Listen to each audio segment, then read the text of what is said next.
So with Minecraft 1.21's release being right around the corner and the update's development being complete, now is the perfect time to go over every new feature found in the Tricky Trials update. Minecraft 1.21 is an update focused around combat challenges along with a smaller focus on tinkering. But the real focus of 1.21's Tricky Trial update is the exciting addition of Minecraft's newest structure, the Trial Chambers. So without wasting any time, let's jump straight into what you can expect to find in Minecraft 1.21.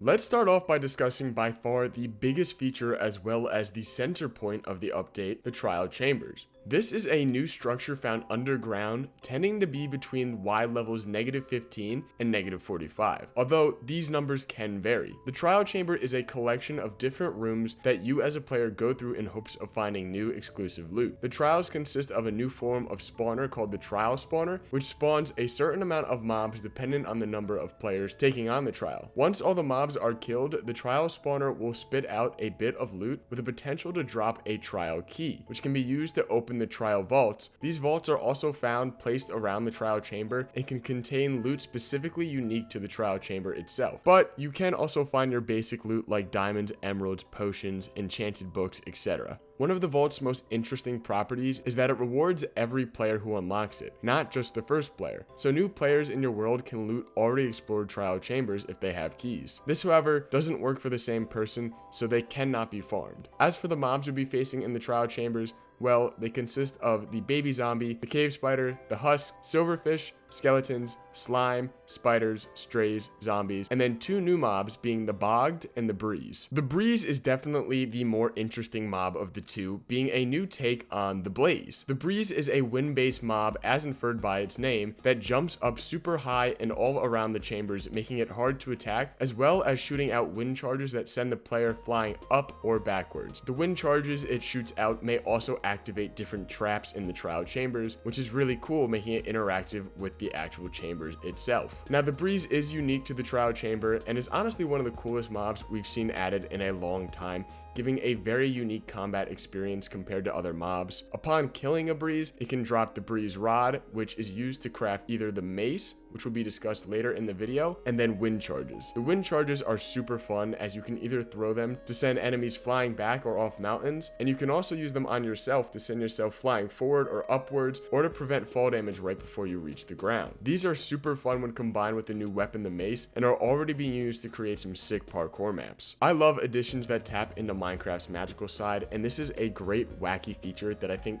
so many players are going to love. As for the other mob mentioned, we have the Bogged. The Bogged is a new skeleton variant similar to the Stray, except for it shoots arrows of poison and has a unique texture. The Bogged can be found in both the swamps and the trial chambers. Although a very basic new mob, I've always been open to the possibility of mob variants such as the Bogged and the Stray, so I'm actually all here for this, and yet again, it helps add variety in the trial chambers, differentiating the combat challenges. There's not much to say about this mob, but it is a nice little addition. Now guys, I do want to take a quick 10-second pause in the video to remind you that if you are enjoying the video whatsoever, liking is completely free and helps me out quite a bit, and subscribing ensures you never miss out on another video just like this one. You did it? Great. Back to the video. Additional to the new mobs found in the trial chambers, you can also increase the difficulty through a new effect called the Bad Omen. Now, if you didn't know, the Bad Omen effect was technically already in the game, but with 1.21, it has been completely overhauled. The Bad Omen effect used to be obtained by killing a raid captain, which in turn would activate a raid when under the effect. Now, it can be obtained through the Ominous Bottle, which is dropped as loot from a trial vault, or yet again by a raid captain. It also comes in 5 levels, which increase its duration with each level. Once you drink the Ominous Bottle and have the Bad Omen effect, it can be used to start a raid or give you the Trial Omen, which is simply activated by either entering a village or a trial chamber. For the trial chamber, this will increase the risk and reward by turning vaults and spawners into ominous vaults and spawners, spawning in more mobs, mobs with armor and better gear,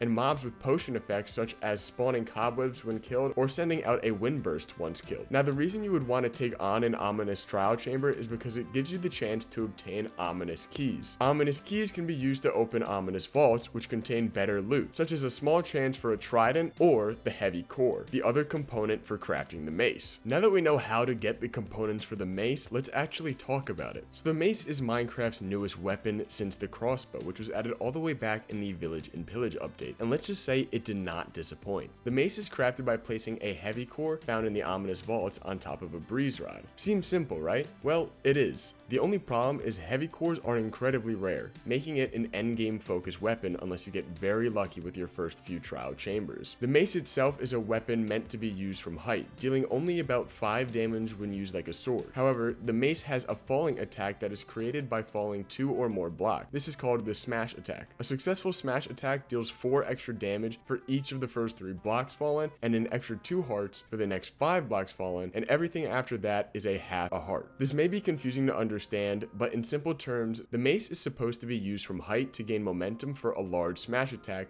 which can deal absolutely absurd amounts of damage, so much so that you have the potential to one-shot a warden. Upon landing a smash attack, any fall damage that would have been taken is negated, and any surrounding mobs in the area will be pushed back depending on how large the smash was. This gives the mace a sort of risk and reward system, as although incredibly powerful, you may risk taking large amount of fall damage or even falling to your death. The mace also has an incredibly long equip time, which should be kept in mind when using in combat. The mace also has 3 new enchantments, being Density, which increases the damage dealt per block falling by 0.5 per level, Breach, which reduces the effectiveness of armor on an enemy by 15%, and Windburst, which launches the attacker upward after properly executing a smash attack. This enchantment can also be chained together, and the strength of the upward launch is dependent on how high you fell from. Besides these new enchantments, you can also apply Smite, Bane of Arthropods, Fire Aspect, Curse of Vanishing, and of course the staples Unbreaking and Mending. Density, Breach, Smite, and Bane of Arthropods are all mutually exclusive,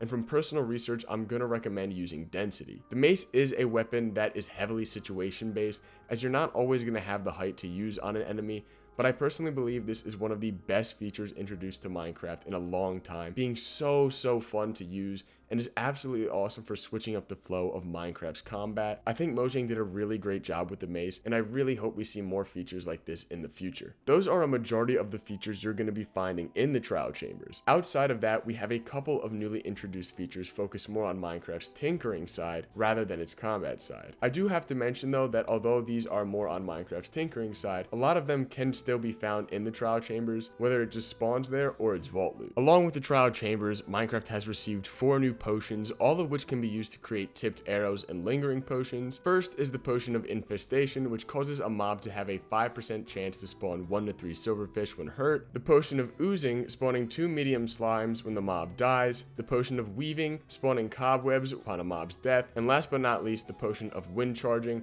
which causes a wind chargeback upon a mob's death. These 4 new potions are also the effects that can be given to mobs when attempting an ominous trial. As to why you'd want to brew them for yourselves, I really couldn't tell you, but they are there. The trial chamber also contains 2 new armor trims, being the Flow and Bolt armor trim, along with 3 new music discs, being Creator Music Box, and Precipice. I don't really know how to say that one, but just bear with me. I'm not going to go too in depth on these, but these are all great new additions, prompting players to go out in search of trial chambers. Also found in the trial chambers are the new copper and tough block sets, which are both aesthetically very pleasing and are going to be absolutely great for builders. This also gives more uses to copper, which is always a plus. The tough got a complete new set of blocks, while copper, which already had a set of blocks, is now receiving chiseled copper, a copper door, a copper grate, a trapdoor, and a copper bulb. The copper bulb is by far the most exciting of these new blocks, being a light source that dims as the copper bulb weathers. You can then use an axe to reverse the weathering and brighten the bulb, or apply honey to prevent it from further weathering. There's not much else to say about these blocks, except for it's nice to just see new uses for both copper and tough, and they'll both be really great for builds. Along with the new block sets, we've also received 2 new banner patterns, being Flow and Guster, as 3 new pottery shards, being Flow,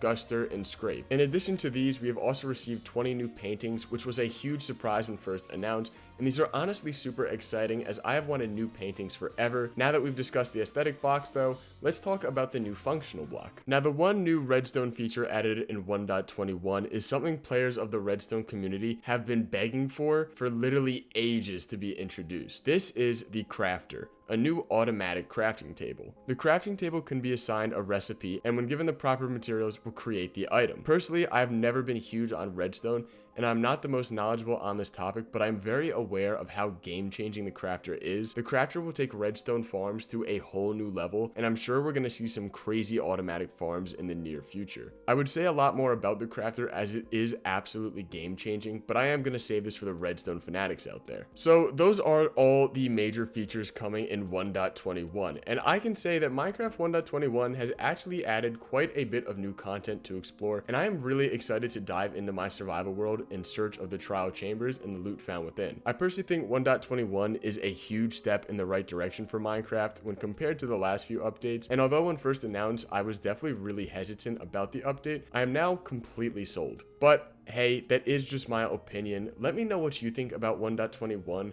What's your favorite feature? Is there something you would have added? Did it disappoint or did it live up to the hype? I would love to continue this conversation, so leave any thoughts you have down in the comments below. Now, if you did enjoy this video, a like is greatly appreciated and goes a long way towards helping the channel out. And if you really enjoyed the video, go click that subscribe button so you never miss out on another video just like this one. I appreciate you guys making it this far, and I hope you have a great rest of your day or night. And with that, I'll catch you in the next one. Peace.